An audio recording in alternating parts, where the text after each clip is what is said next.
네, 고려가요 동동이라는 작품 같이 공부해 보도록 하겠습니다. 이 동동이라는 제목은 그냥 요거만 보면 좀 뭔가 웃기죠? 동동동동동 그러면서 실제로 이게요 어떤 소리를 흉내낸 거예요. 무슨 소리냐면 북소리를요. 북소리가 둥둥 울리잖아요, 그죠? 그거를 동동이라고 이거 의성어로 표현하는 거로 이해하시면 돼요. 자, 이 작품은 본문이 좀 길기 때문에 원래는 이제 본문을 정리한 다음에 그 다음에 이제 문학사적 의의를 봐야 되는데 좀 재미가 없으니까 먼저 정리하겠습니다. 이 작품은 현재 전하고 있는 가장 오래된 원령체 노래다 이렇게 기억하세요. 원령체라는 거는 뭐냐? 1년이 12달이잖아요. 그래서 1년을요. 봄, 여름, 가을, 겨울 이런 순서가 아니라 1월, 2월, 3월 이런 식으로 달마다 나누어서 그런 식으로 설명한 작품이 바로 원령체입니다. 이 원령체 노래는 대표적인 게 뭐가 있냐면 농가원령가라고 조선시대에 나온 작품이 있어요. 이것도 종종 EBS에 나온 작품이니까 제목 정도는 좀 기억을 해두셨으면 좋겠습니다. 일단 이 작품은 되게 중요한 특징이 있는데요. 일관성이 없어요. 무슨 말이냐면 원래 한 사람이 창작한 작품 같은 경우에는 처음부터 끝까지 일관적인 시의 흐름이라는 게 존재하는데 이 작품은 아마도 한 사람이 지은 것이 아니라고 생각되거든요.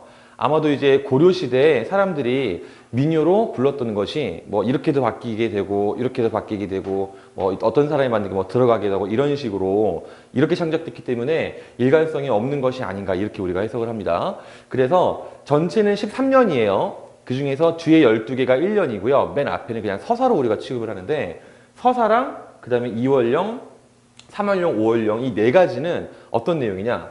얘는요. 님에 대한 송축의 의미를 담고 있어요. 이 님에 대한 송축이 무슨 말이냐? 송축이라는 건 어떤 대상에 뭐 칭찬한다든지 복을 빈다든지 이런 것을 기원하는 것을 송축이라고 합니다. 그 다음에 나머지 부분들 즉 이 시에서 이 앞에 네 가지를 제외한 총 이 9가지 부분은요 좀 대체적으로 내용이 슬퍼요. 왜 슬프냐? 이 빌어먹을 님이 없습니다. 님이 없는 것 때문에 굉장히 외로워하고 쓸쓸한 모습을 보이는데 사실은 전체적으로는 이런 것이 좀 더 중요한 부분으로 우리가 확인을 해 보시면 되겠습니다. 그래서 우리가 이거를 구분했을 때 어떻게 생각하느냐? 아마도 이 일관성이 없는 게 민요이기 때문이긴 하지만 이게 원래는 그냥 고려 민중들이 불렀던 거잖아요. 이게 나중에 조선시대에 궁중음악으로 수용되거든요. 왜 궁중음악으로 수용되냐면 이 임금이랑 신하들도 이 일하고 나면 놀고 싶잖아요. 그죠? 회식 자리에서 술 먹고 놀아보자! 할 때 들어온 거예요. 근데 아무래도 이제 임금이 앞에서 부르는 거 보다 보니까 약간은 좀 내용이 바뀌고 형식을 좀 이제 약간 좀 정지시키고 또 임금님한테 사실은 약간 복 받으세요라는 식의 이야기를 추가하면 좋겠죠. 그죠? 그래서 이런 것들이 추가된 것이 아닌가. 특히 그 중에서 이 서사 부분이 그런 측면이 아주 강하게 잘 드러나 있습니다. 그럼 이제 본격적으로 본문을 한번 보도록 할게요. 자, 일단은 맨 앞에 서사부터 보도록 하겠습니다.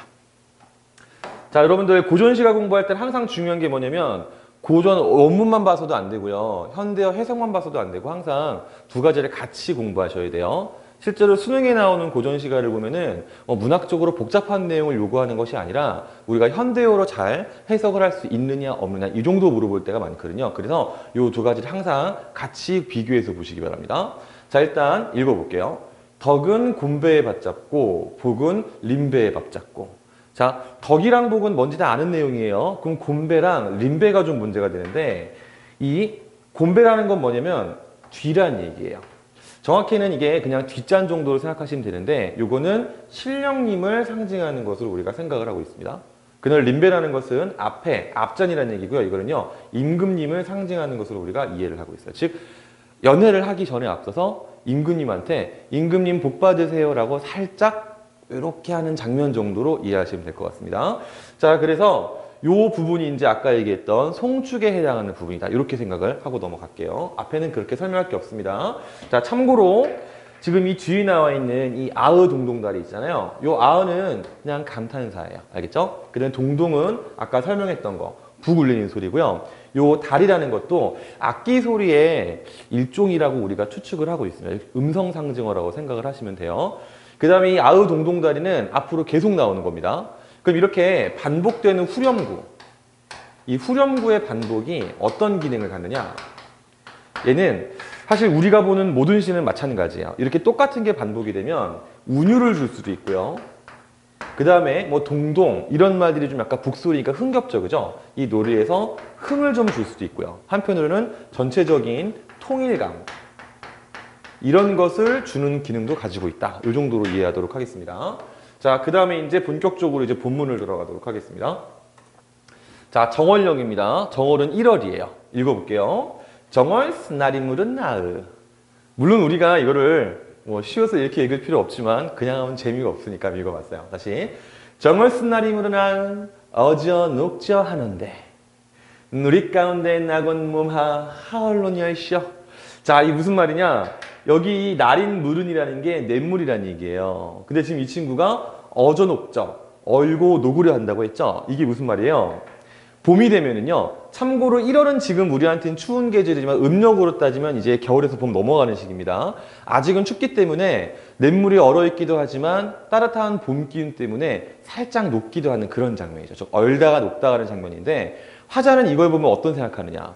아, 저 냇물도 따뜻한 봄 기운 때문에 따뜻하게 자기 몸이 녹고 있는데 나는 어때요 지금요? 누리 가운데 세상에 태어났어 혼자.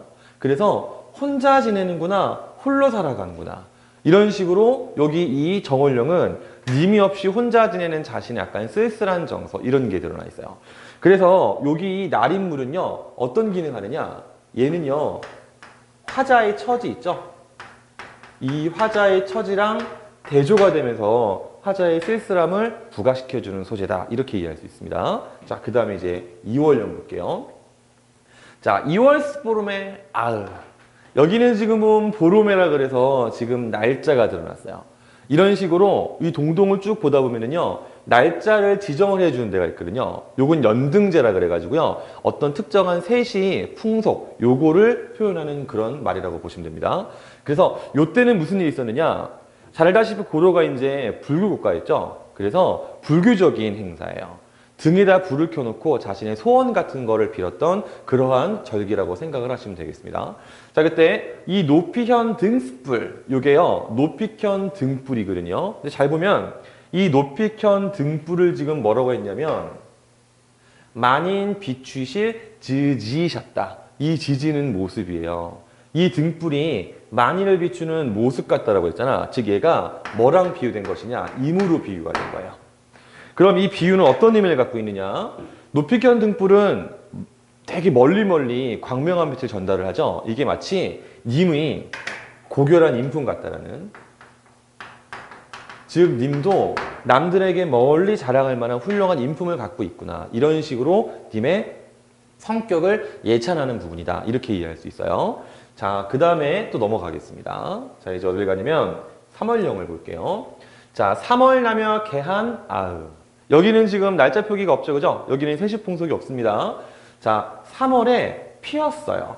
뭐가 폈냐면 만춘이라는 것은 봄이 가득한 거예요. 여기 지금 달외꽃이라는 게 나왔습니다. 이 달외꽃이는 우리한테는 지금 좀 어려운 말이죠. 밑에 해석을 보면은 진달래꽃입니다. 이 진달래꽃 보면 여러분도 어떤 생각을 해요? 아, 예쁘다 이런 생각하죠, 그죠? 그래서 요 모습도 지금 뭐냐? 이것도 임을 비유하는 건데 이거는 의미 아름다운 용모, 요거를 비유하는 거라고 생각할 수 있어요. 그래서 밑에 보면은요, 남의 불월 즈질 디녀 나셨다.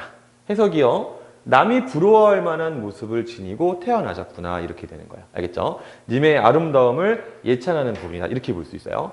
자, 지금 3년 보면 알겠지만 아까 봤던 2월령에서는요 좀 쓸쓸한 모습이었잖아요. 근데 갑자기 여기서는요 그냥 님 멋있어요 이렇게 얘기하고 있지. 약간 일관성이 떨어진다는 게 여기서 이제 확인이 가능한 거죠. 그 다음에 이제 4월령으로 가봅시다. 자, 4월 안이 잊어 아으 이렇게 있어요. 자, 여기 지금 나오는 안이 잊었다. 여기 원래 날짜가 있어야 날짜가 없죠, 그죠? 여기 지금 세시풍속이 안 나오는 거예요. 그냥 계절이 그냥 드러난 겁니다. 자, 4월을 안 잊었어요. 누구냐면은 곶꼬리새. 이 곶꼬리새가 꾀꼬리입니다. 꾀꼬리새는요 4월을 잊지 않고 나를 다시 찾아왔어요.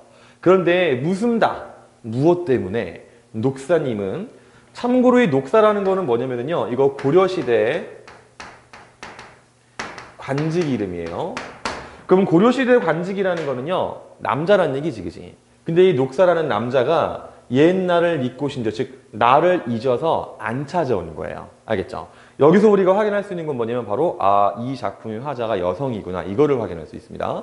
자, 어찌됐든 그래서 우리가 알 수 있는 게 무엇이냐, 여기 나와 있는 이 곡고리새 있죠. 이게 이제 뭐랑 대조가 되느냐, 이거는 님이랑 대조가 되죠. 얘는 나를 찾아왔어요. 얘는 나를 안 잊었지. 그래서 님이 나를 안 찾아온 것과 대조가 되기 때문에 나에게 또 외로움과 쓸쓸함을 부각시켜주는 그러한 소재다라고 우리가 이해해 볼 수 있겠습니다. 알겠습니까? 좋습니다. 자, 그러면 이제 5월령으로 넘어갈 거예요. 자, 5월 5일이라고 하면은요, 자, 보다시피 날짜가 나와 있어요. 세시풍속입니다. 5월 5일이 우리가 지금도 하고 있는 절기가 하나 있죠. 뭔지 알아요? 단오라는 거죠. 그죠? 여기 지금 써놨잖아, 단오라고. 그죠? 그래서 5월 6일은 단오라는 절기가 지금 들어왔습니다. 여기 수린날이라는 건요, 단오를 지칭하는 옛날 말이에요. 이 단오 때 뭐 하냐면요, 그냥 신나게 놀아요. 맛있는 것도 먹고, 새 옷도 입고, 그리고 한편으로 뭐 하냐면은, 요때가 조금 이제 좀 더워지기 시작할 때거든요. 그래서 요때 여러 가지 음식 먹고 약 먹고 하면서 어느 정도는 이제 더위를 이겨보자, 뭐 이런 식의 내용으로 담겨있는 그런 절기라고 볼 수 있는데요. 자, 지금 여기에 중요한 소재가 하나 있어요. 뭐냐면 아침 약이라는 표현이 나왔습니다. 이 약이 하는 기능이 뭐냐면 지문해, 천년이에요. 장존이면 오래 사는 거예요. 즉 천년이나 살 수 있도록 하는 약이라 님한테 바치는 거예요. 그래서 이 약이 어떤 의미를 갖느냐, 바로 님에 대한 화자의 사랑, 그 다음에 정성, 이런 것들을 드러내는 말이다. 우리가 이렇게 이해해 볼 수 있겠어요. 보면은 그렇게 어렵지 않습니다. 좀 이제 말이 어려워서 그렇지 해석만 하면 굉장히 쉬운 게 옛날 고전시가예요. 다음 이제 6월령 보겠습니다. 자, 6월스보름에 여기 또 날짜가 나왔습니다. 자, 그럼 이거는 또 이제 절기가 등장한 거죠. 유두절이라는 게 있었어요. 자, 요때 뭐 하냐면요, 별의 발현 빛 타오라 있잖아요. 그지? 이게 왜 나온 표현이냐면 유두절의 사람들이요, 동쪽으로 흐르는 물에다가 머리를 이렇게 감는 풍습을 갖고 있었어요. 그 머리를 감고 나서 머리에 곱게 빗을 거 아니, 그죠? 근데 그 빛이 만약에 망가지거나 쓸모가 없으면 버리겠죠. 그죠? 그래서 여기 나와 있는 이 벼랑에, 별해가 벼랑이에요. 발현 빛이 버린 빛입니다. 이게 지금 뭐랑 같은 거냐면 화자, 나와 같은 거예요. 그러면 우리가 빛을 버릴 때 왜 버린다 그랬어요? 쓸모없으니까 버리는 거지, 그지? 마찬가지예요. 여기도 님이요, 나를 쓸모있어 하지 않아서 버린다, 이렇게 해석됩니다. 그럼 당연히 나는 버림받은 처지니까 굉장히 또 괴롭고 쓸쓸하고 슬프겠죠. 그런데 이 사람은 약간 일편단심이에요. 뭐라고 했냐면 돌아보실 님을 적곰 존니노이다. 즉 돌아보실 님을 잠시나마 따르겠습니다. 즉 님이 나를 버리시지만 나는 님을 따라 볼 때까지는 따라 볼게요. 이런 식으로 지금 자기 얘기가 나온 거예요. 자, 그 다음에 이제 7월령 봅시다. 7월스보름에 여기도 지금 절기가 등장했습니다. 지금 이제 백중일이라는 건데 요때는 뭘 하냐면요, 그냥 간단하게 제사 같은 거를 좀 지내는 그런 절기였어요. 여기서 백종배라는 게 뭐냐면요, 배가 잔치상을 벌인다, 상을 차리는 뜻이에요. 그런데 상을 차렸어요. 그런데 님과 님을 한된 여가저 원을 비잡노이다. 님과 함께 살아가고자 하는 소원을 빕니다. 즉 재물을 벌었고 제사를 지낸다는 게 뭐냐면요, 일종의 소원을 기원하는 행위일 수도 있잖아요. 어떤 불교적 관점에서 본다면. 그래서 님과 함께 하고자 하는 소망이 드러나는 것은 또 어떻게 해석할 수 있느냐, 님이 곁에 없구나, 이런 식으로 해석을 할 수 있는 그런 구절이라고 볼 수 있겠습니다. 자, 그 다음에 8월령 보겠습니다. 8월스보름에, 요 8월 보름은 우리도 다 아는 절기예요. 한가위입니다. 한가위를 옛날에는 가베라 그랬어요. 자, 가뱃날이에요. 그러면 이제 한가위 때 뭐예요? 그때가 1년 중에 제일 풍성하고요, 사실 제일 즐거운 날이에요. 그런데 뭐라고 했냐면 님을 메셔니오곤 오날날 가베셨다. 말이 좀 어렵죠? 해석을 보면 님을 모시고 지내야만 오늘이 띠리는 한가위 날입니다. 그런데 문제는 뭐냐면 님이 없어요. 그래서 님이 없는 한가위이기 때문에 한가위 같은 기분이 전혀 들지가 않아요. 그래서 슬퍼요. 이런 식의 구절이라고 볼 수 있어요. 자, 그 다음에 9월령 보겠습니다. 자, 9월 9일이라는 거는요, 뭐 하는 날이냐면 옛날에 이제 국화를 가지고요, 많이 음식도 만들고 전도 부치고 술도 마시고 했었어요. 그런 날입니다. 참고로 이 9월 9일 중양절이라는 거는, 이거는 우리나라 문학작품 속에 되게 자주 등장해요. 이를테면은 여러분들 알고 있는 소설 중에 구운몽이라는 게 있습니다. 구운몽 보면은 그 사람이 꿈꾸다가 맨 마지막에 이 국화술을 따라 마시면서 부인들이랑 작별 인사를 하거든요. 그게 요 날이에요. 그런 식으로 활용이 되어 있어요. 어쨌든 자 9월 9일에 약이라 먹는 황화가 있어요. 이게 국화꽃이에요. 자 고지 안에 드니 셰셔 가만하여라. 꽃이 집안에 피니 초가집이 적막하구나. 그럼 집이 적막한 건 왜 그런 거예요? 사람이 없어서 그런 거죠. 즉 님이 없어서 쓸쓸하다 이런 표현이 나오는 거라고 볼 수 있습니다. 그 다음에 이제 10월령 봅시다. 자 10월에 아으 점이연 바랐다고라. 여기서 이 바랏이라는 게 뭐냐면 보리수나무고요. 점인 건 얇게 썰었던 얘기예요. 선생님이 이거를 굉장히 많이 찾아봤는데 이 잘게 썬 보리수나무를 왜 써는지를 내가 잘 모르겠어요. 선생님도 이런저런 책을 찾아봤는데 몰랐습니다. 선생님도 모르는 게 있을 수 있어요. 그러니까 여러분들 아는 사람이 있으면 알려주시기 바랍니다. 알겠죠? 어쨌든 자 그럼 이제 우리가 어떻게 생각하느냐, 나무라는 게 원래 좀 쓸모가 있으려면 적당한 크기도 있고 좀 이제 좀 모양새도 좀 있고 해야 될 거 아니에요. 그런데 잘게 썰어버린 나무면 좀 쓸모가 없다라고 생각이 됐나 봐요. 그래서 이 점이연 바랏이 바로 또 누구랑 똑같냐, 나랑 똑같은 거예요. 우리가 앞에 봤던 것 중에서 빛 버린 거 있죠? 비슷하게 쓸모없어서 버림받았다 이렇게 해석을 할 수 있습니다.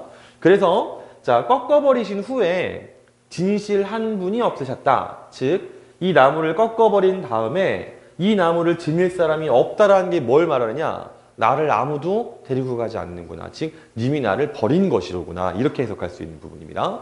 그 다음에 11월령. 자 11월 봉당자리에라고 나와 있는데 이 봉당이라는 건 쉽게 말하면 그냥 흙바닥이에요. 근데 그냥 완전 흙바닥은 아니고 집에서 이제 흙바닥 깔아놓은 그런 부분이라고 보면 됩니다. 그런데 이 사람이 지금요 한삼을 덮어서 누워있죠. 한삼이 뭐냐면 적삼이에요. 적삼이라는 건 얇은 호옷이고요. 우리가 겉에 입는 옷 안에 입는 일종의 속옷 같은 거고 잠잘 때 잠옷을 입고 이제 그런 옷이 적삼입니다. 자 그런데 11월이면 지금 계절로 따지면 12월 중순 혹은 좀 계절이 느렸을 때는 뭐 1월 초 이때예요. 굉장히 추울 때입니다. 이 사람 지금 이 봉당에 얇은 적삼 입고 누워 있어요. 그럼 당연히 춥겠죠. 이때 내가 사랑하는 님이 같이 계시면 어떻게 돼요? 이리 와. 이 학생들 보는 거니까 여기까지 하겠습니다. 어쨌든 그와 함께 누워 있으면 따뜻하겠죠. 그런데 지금 그렇지가 않은 거죠. 그래서 뭐라고 했느냐? 스라엘 살아온겨 고운일 스시옴녀였죠. 스라엘 살아온겨가 슬픈 일이다. 왜 슬프겠어요? 뒤에 나와 있죠? 님이랑 헤어졌기 때문이지. 그죠? 그렇기 때문에 이 사람이 추위와 함께 자기의 쓸쓸함을 굉장히 강하게 느끼고 있는 그런 구절이다. 이렇게 우리가 해석할 수 있겠습니다. 그 다음에 이제 마지막 12월령입니다. 12월 분디나무가로 갖고 나은. 분디나무가가 분지나무예요. 이게 지금 말로는 산초나무거든요. 산초가 이제 뭐냐면 여러분들 혹시 추어탕 먹어본 적 있는지 모르겠는데 거기 넣어본 향신료 같은 거예요. 근데 이건 열매 때문에 쓴 건 아니고 이 분디나무 가지, 이 산초나무 가지가 무시무시한 가시가 막 달려있어요. 당연히 사람들이 그거를 딱 보면 이제 가지 같은 걸 별 쓸데가 없겠지, 그치? 근데 뭐라고 했냐면 이 분디나무 가지로 젓가락을 지금 깎은 거예요. 그럼 이 깎기도 힘들고 뭐 가시 같은 게만 있고 막 그러면 이제 쓰기 싫을 거 아니야, 그치? 그래서 어떻게 됐냐? 자, 나잘 반이쪄 나오라. 즉, 님과 함께 차려올릴 소반이의 젓가락 같구나. 지금 일단은 뭐라고 했냐면요. 여기 젓가락을 또 나로 지금 비유를 한 거예요. 그런데 아까도 뭐라고 했냐면 산초나무가 좀 꺼끌꺼끌하고 가시가 있다고 했지. 그래서 이거를 님이 안 써요. 님이 안 쓰고 어떻게 되냐.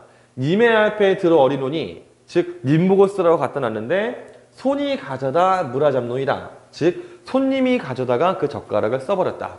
이거는 약간 비유된 표현이에요. 뭐냐면 내가 님이 나를 좀 바라보라고 딱 앞에 갔는데 님이 나를 무시해요. 버린 거예요. 그래서 다른 사람과 인연이 맺혀지게 됐다.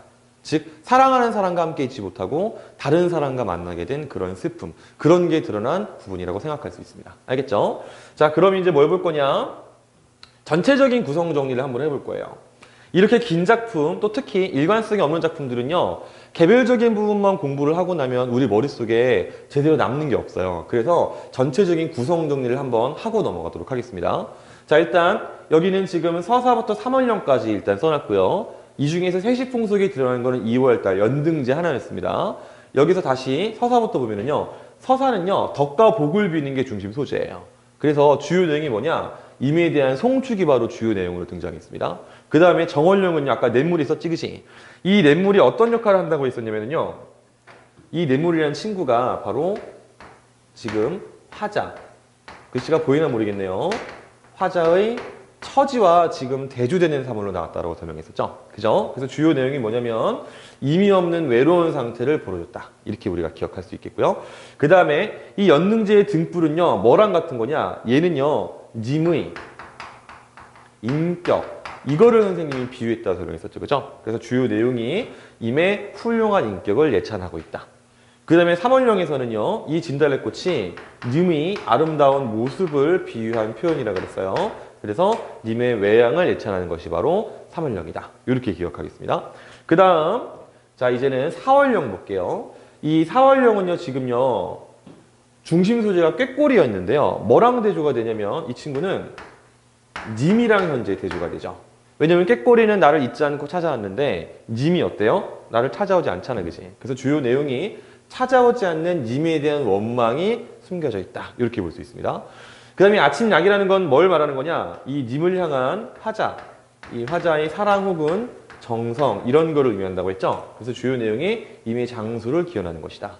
그 다음에 이 유두절에 있던 벼랑에 버린 빛이라는 게 화자의 처지랑 같은 거라고 이렇게 설명했었습니다.